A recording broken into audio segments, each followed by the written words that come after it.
Continuons le commentaire de ce livre. Nous sommes à la 38e partie de ce commentaire. Il est écrit par le bien-aimé frère William Kelly.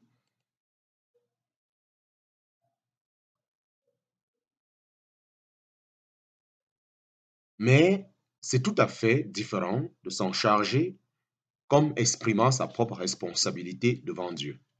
Si nous sommes des saints, nous n'œuvrons pas pour avoir la vie, mais nous vivons pour faire la volonté de notre Seigneur sans que pèse sur nous aucune pensée comme la mort ou la malédiction. À vous qui insistez pour qu'il y ait une règle légale, je vous demande, qu'est-ce que cette loi du Christ? Christ a toujours été occupé des autres. Il n'a jamais fait sa propre volonté dans aucun acte de sa vie. Voilà précisément ce que être saint en amour. En parenthèse, Éphésiens chapitre 1, verset 4. Ce que Christ a été. Obéissant et vrai dans l'amour, en parenthèse, Éphésiens chapitre 4, verset 15, c'est ce qui a caractérisé toute son existence ici-bas. Supposons que nous devions accomplir tous nos devoirs simplement parce que nous pensons que cela est juste. Ce serait toujours mauvais. Comme chrétien, j'aurais manqué dans ce qui est inhérent à la proximité de Dieu pour la simple raison suivante. Faire simplement son devoir parce que c'est son devoir ne place pas l'âme dans une attitude d'obéissance, mais peut bien, au contraire, n'être qu'orgueil et satisfaction de soi-même et hommage rendu à l'idole la plus cachée du cœur. Faire ce que je juge être bien peut donc ne pas valoir mieux qu'une rébellion subtile contre Dieu. Je n'ai aucun droit de choisir mon propre chemin. Je suis dans l'obéissance si je prends la place de créature devant lui et, plus encore, si je suis son enfant et que je me reconnaisse tel. La question est donc, quelle est la volonté de mon Père? De quelle manière infiniment belle notre Seigneur l'a manifestée avant même d'entrer dans la partie publique de son ministère. Il avait toujours la conscience de sa propre relation, et cela dans le sens le plus élevé. Ne savez-vous pas qu'il me faut être aux affaires de mon Père, en parenthèse, Luc chapitre 2, verset 49. Il en fut ainsi dans toutes les situations. Considérez-le plus tard dans son ministère. Même dans une chose qui en appelait si fort à ses affections comme homme, quand Lazare se mourait, pourquoi demeura-t-il encore 2 jours au lieu où il était après avoir appris qu'il était malade? Il ne se bornait pas à agir sur la base de ce qui est simplement juste et de son amour envers celui qu'il aimait. Avant d'aller, il lui fallait premièrement le commandement de son Père. De quelle manière infiniment belle notre Seigneur l'a manifesté, avant même d'entrer dans la partie publique de son ministère, il avait toujours la conscience de sa propre relation, et cela dans le sens le plus élevé. Ne savez-vous pas qu'il me faut être aux affaires de mon Père? Luc chapitre 2, verset 49. Il en fut ainsi dans toutes les situations. Considérez le plus tard, considérez-le plus tard dans son ministère. Même dans une chose qui en appelait si fort à ses affections comme homme, quand Lazare se mourait, pourquoi demeura-t-il encore 2 jours au lieu où il était, après avoir appris qu'il était malade? Il ne se bornait pas à agir sur la base de ce qui est simplement juste et de son amour envers celui qu'il aimait. Avant d'aller, il lui fallait premièrement le commandement de son Père. C'est ce que nous avons besoin de nous rappeler. Avec la loi donnée à Sinaï, on a Dieu exigeant ce qui condamne un pécheur. Dieu ne s'y révélait pas comme Père. Prenez l'exemple de la souveraine, prenez l'exemple de la souveraine de l'Empire britannique. Elle envoie son armée au dehors pour attaquer un ennemi étranger ou elle prononce une parole d'autorité pour traiter le cas d'une province rebelle. Qui prétendrait qu'elle agit alors comme mère? Qui affirmerait qu'elle se montre alors dans ses rapports avec ses enfants? C'est comme souveraine qu'elle agit ainsi et comme souveraine à l'égard de sujets rebelles. À Sinaï, il y avait une nation, des sujets rebelles de Dieu. Et là, au milieu des tonnerres et des éclairs, et d'une voix encore plus terrible, en parenthèse, Hébreux chapitre 12, versets 19 à 21, Dieu proclamait ce qu'il devait exiger d'Israël coupable.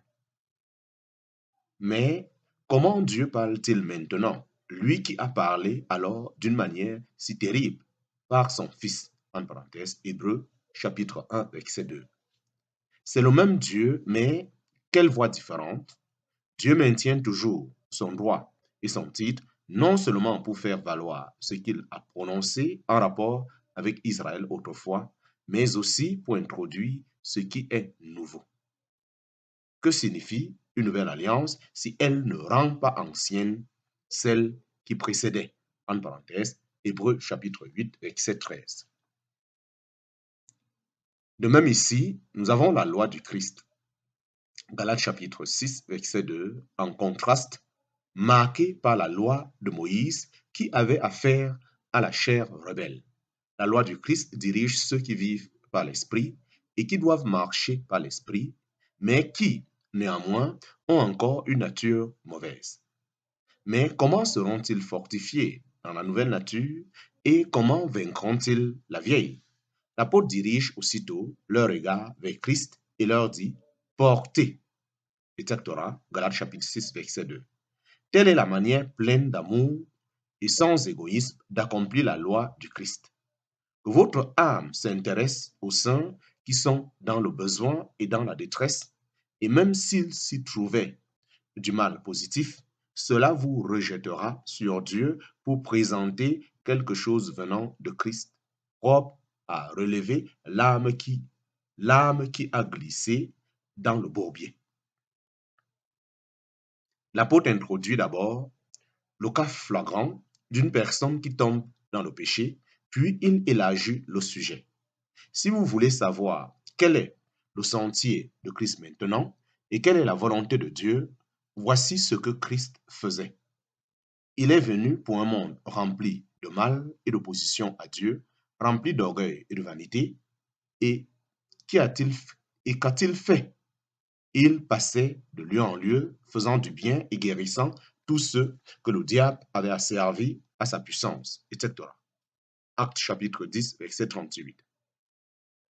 Quoique nous ne puissions pas faire des miracles, toutefois, dans tout ce qui, en esprit, ressemble à Christ, tout croyant a précisément là le principe moral de la vie de Christ ici-bas.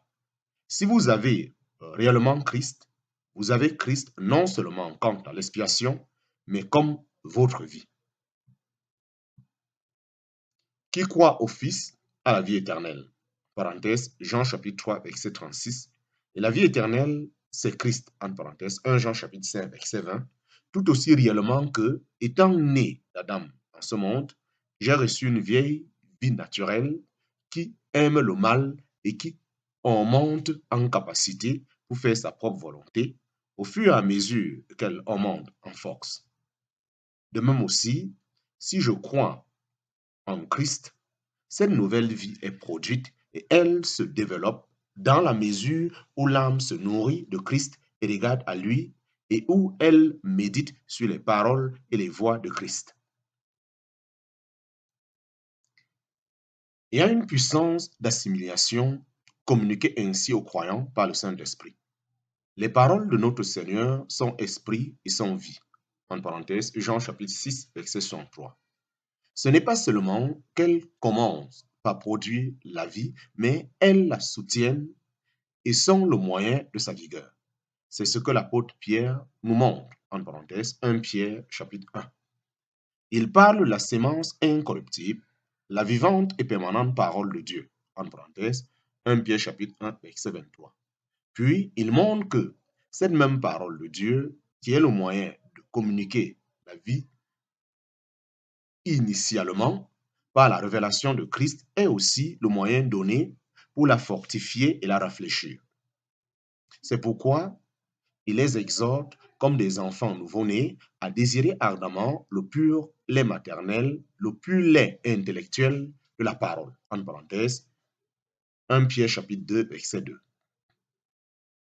La parole de Dieu, qui est d'abord employée pour introduire la vie dans l'âme, en faisant connaître Christ, est ce qui maintient maintenant cette vie, la fait se développer et l'amène à s'exercer de manière prospère. Nous en avons ici un moyen, porter les charges les uns des autres et ainsi accomplir la loi du Christ. C'est là ce que Christ faisait quand il était ici-bas. Il ne marchait pas, il ne cherchait pas à se plaire à lui-même. En parenthèse, Romains chapitre 15, verset 3. Il n'a jamais choisi le chemin de la facilité.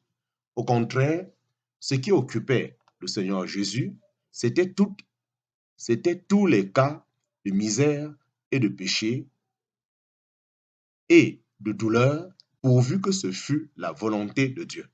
Quand il prit place comme homme sur la terre, il y avait un exercice continuel de communion entre le Seigneur Jésus et son Père. L'esprit de dépendance de Dieu, l'esprit de dépendance du Dieu vivant, qui n'agissait jamais sans la direction de son Père. Il devrait en être pareillement pour nos âmes. Si nous nous appliquons ainsi à porter les charges les uns des autres, nous avons besoin de nous attendre à Dieu à ce sujet afin de connaître quelle est la volonté du Seigneur. Quelle est la volonté du Seigneur? Il ne s'agit pas de la loi ni d'ordonnance, mais de porter les charges les uns des autres et d'accomplir ainsi la loi du Christ. Chapitre 6, petit 5, Galates chapitre 6, verset 3. N'être rien, pensez être quelque chose. N'être rien, pensez être quelque chose. Nous lisons Galates chapitre 6, verset 3. Car si, n'étant rien, quelqu'un pense être quelque chose, il se séduit lui-même. Commentaire. Car si n'étant rien, quelqu'un pense être quelque chose, etc. C'est là l'effet invariable de la loi agissant sur l'esprit. Elle suppose que l'homme a de la puissance, en tout cas qu'il est encore en vie comme un homme dans le monde. Mais c'est justement ce que nous déclarons ne plus professer, notamment par notre baptême. En effet, qu'est-ce que présente le baptême du chrétien? C'est la reconnaissance de Christ mort et ressuscité et que, dans sa mort, je suis mort au péché et au monde, ainsi qu'au jugement de Dieu. Je suis sorti de la scène des hommes en vie. Je suis sorti de la scène des hommes en vie sur la terre et suis introduit dans une nouvelle condition devant Dieu. J'ai complètement une nouvelle vie. Je suis mort aux choses pour lesquelles je vivais autrefois et je suis vivant à celles à l'égard desquelles j'étais mort.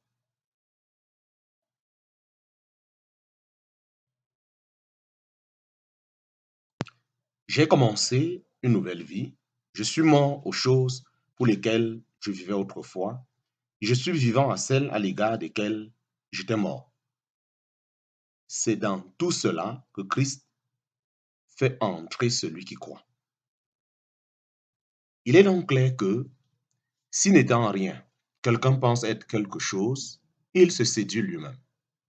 La loi n'écrase jamais l'orgueil de l'homme et l'homme supportera tout ce qui suppose qu'il peut faire quelque chose. La loi agit simplement sur la nature de l'homme et elle l'enfle à moins qu'elle ne serve par le Saint-Esprit à le tuer dans sa conscience. La nature pervertit la loi en y attachant l'idée qu'elle, la nature, peut faire quelque chose. Cela plaît aux gens qui en sont d'autant plus satisfaits d'eux-mêmes. Mais c'est ce que l'Évangile détruit à la racine même. Il en résulte que des personnes extrêmement satisfaites d'elles-mêmes, lorsqu'on les place sur le terrain de faire de grandes choses pour Dieu, seraient profondément mortifiées et blessées et on leur disait nettement leur incapacité, si on leur disait nettement leur incapacité de le servir.